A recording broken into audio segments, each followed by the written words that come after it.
I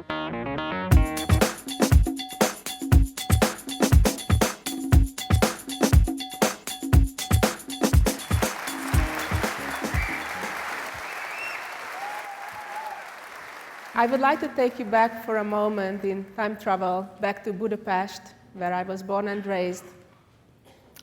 And I was 4 years old. This is still communist times with only black and white TV and not much to watch in it either. No video games or anything like that. So as a 4-year-old, I was looking for something new, fun to do. And I was home with Mom, and I was asking her what to do. Well, she didn't know immediately what to say, so I was opening the cabinet in the kitchen, and some figurines fell out all of a sudden.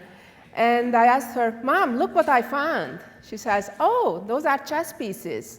So I immediately asked her, what do we do with it? How do we play? Oh, she says, I'm sorry, but I don't know how to play with it.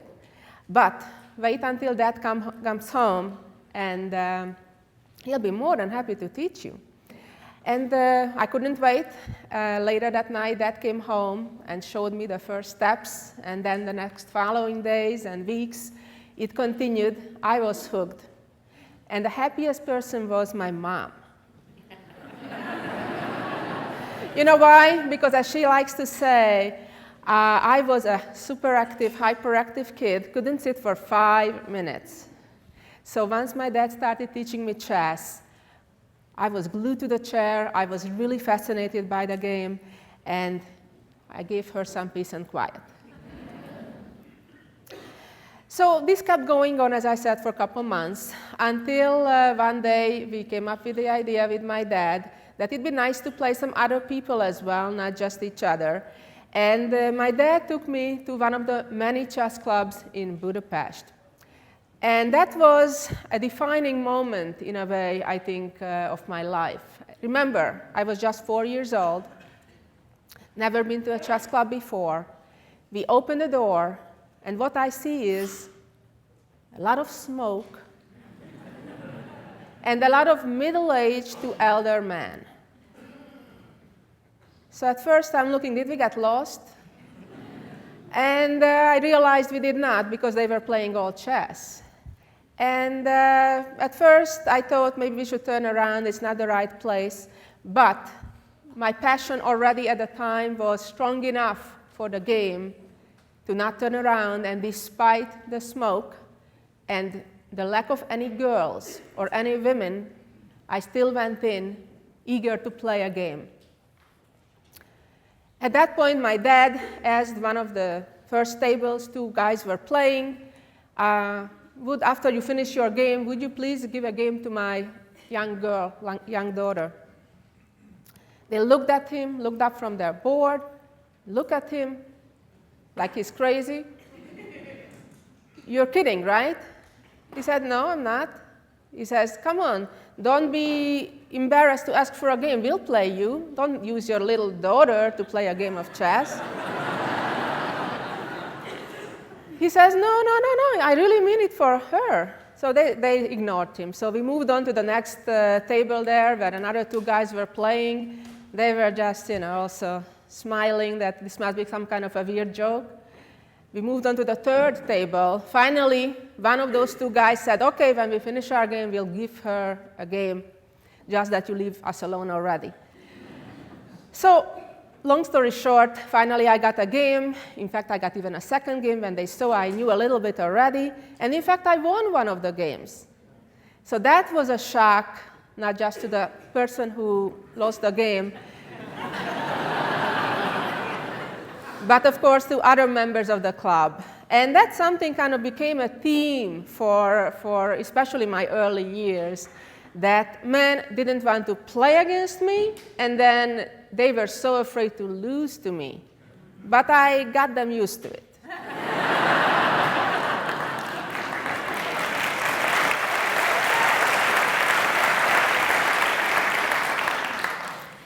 So let's move on a little bit with my career. I discovered not just these kind of, on a social level, challenges of even getting a game, But as I got involved in competition and organized chess, I discovered similar challenges being a girl in such a male-dominated sport as chess.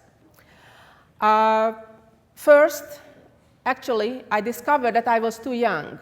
When I was just 4 years old and wanted to play in the elementary school championship of my first neighborhood and then the capital, Budapest, I had serious challenges to be allowed to play since I wasn't in school yet. At the same time, they didn't have like an under 11-year-old championship, which basically what it was. Well, after long fights, they finally allowed me to play, and I happened to win the under 11 elementary school championship with winning all of my 10 games. And I was still 4 years old.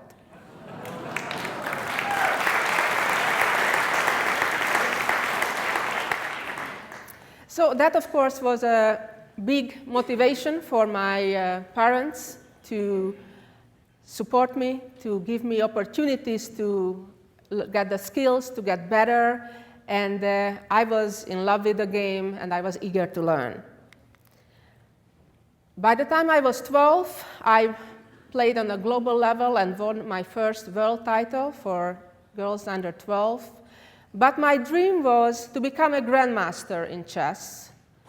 And when I was mentioning that to people, whether in the chess circuits or outside of it, they really thought that I must be sick. How is it possible that a girl, a woman, would ever become a grandmaster in such a male-dominated sport as chess?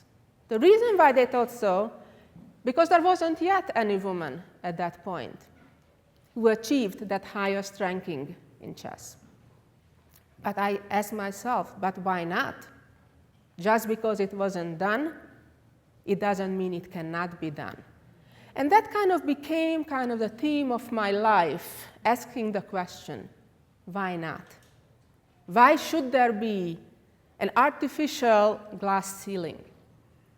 And today, in fact, that became my passion. I created the Susan Polgar Foundation over the years, over a decade now, to inspire young people to not to accept the glass ceiling. So I didn't accept the glass ceiling when I was 12, or I was 5, or I was 20, and I fought what I believed I can do. I set goals, and I was willing to work hard to achieve those. However, in 1986, that was another key year in my life, I achieved a lot. I played in the national championship in Hungary with all the men and women. I was the only woman. And I qualified to represent Hungary in the World Championship cycle. However, after the happy days and celebrations, I had to learn that even though I qualified, I was not allowed to compete. Because in those days, the World Championship included the word Men's World Chess Championship. Thanks to the incident, in later years, the International Chess Federation changed the title, and today it's called the Chess World Championship, without the word men's. But those are the challenges I had to go through.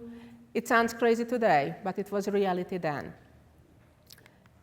In that same year, 1986, I was already #1 ranked female player in the world from 1984 through 86. And the International Federation made an incredible decision to give a gift of 100 rating points to all women in the world, but me.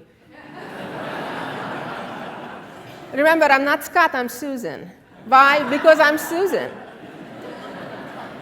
It's really crazy, but basically what it really means that, let's say, in a 100-meter dash, everybody else needs to run 90, and I have to still run the 100. It was the craziest thing, but it's one of the numerous challenges I had to go through. Talking of the world rankings, it's kind of interesting, and it just hit me literally a couple hours ago that it's true. I was, as I said, #1 ranked player in the world back in 1984. and today it's 2014. That's 30 years. And what really hit me is that in over 30 years, I have two sisters who, after I started playing, and they were born later, and they also started playing, they were very successful. In fact, my youngest sister, Judith, as of today, is the #1 ranked player in the world.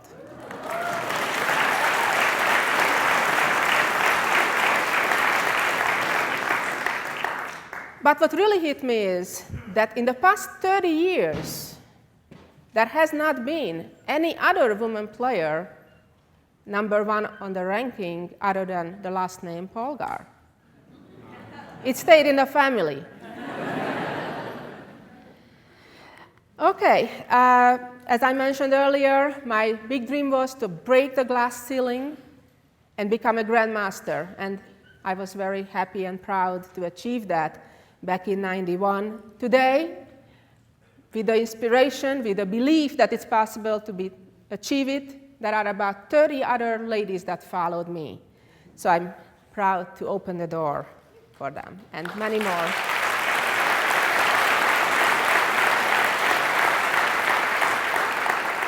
Thank you. In '92, I won 2 further world championships in various time controls in chess. Just like in running, there are various speeds, the real fast games and the semi-fast games, and then there is, of course, the classical, which I won later. You can read some of my accomplishments over the years, winning Olympiad medals, world championships.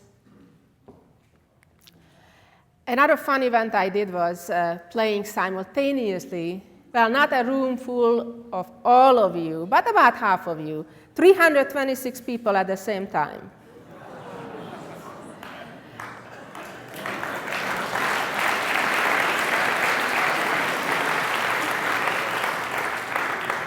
Don't worry, I'm not going to challenge all of you, because that would take maybe some 25 hours or more, so we'll move on.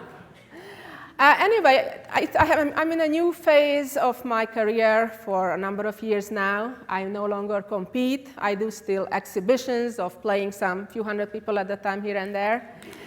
But other than that, I don't compete really anymore. I coach mostly. I promote the game. I try to inspire people through my foundation, through the Webster University chess program, which I run. So that's what I do now. It's a new phase in my life. However, I have to say, not much changed from the competitive part to the coaching or organizational part. It's still a man's world, unfortunately, when it comes to chess. There is still roadblocks for example, it's interesting that not only in chess, which I know for sure that there is no other woman being the head coach of a Division I team. As far as I know, in Division I, in no sport, there is a woman head coach.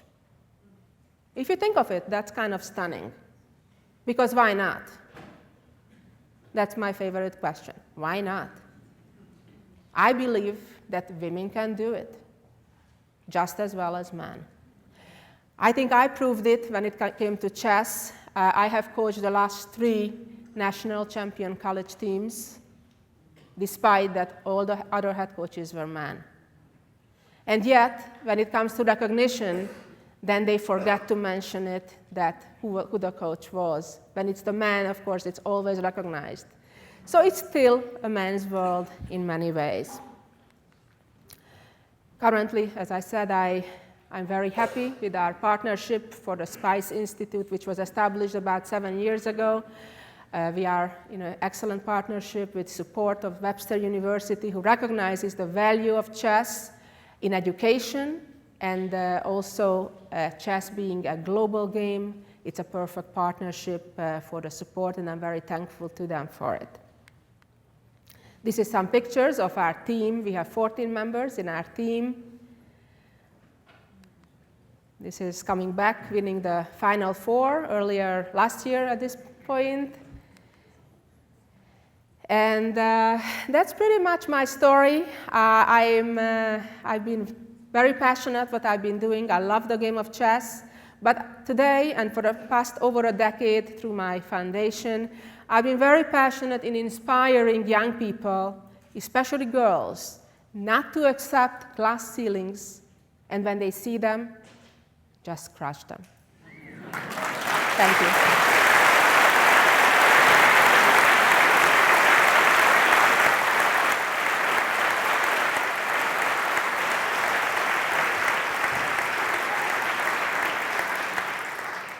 Before I go, I'd like to ask you a favor. Each of you, if you know a young person that has a dream, encourage them.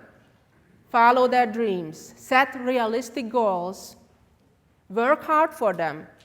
And make them believe they can achieve it. Thank you.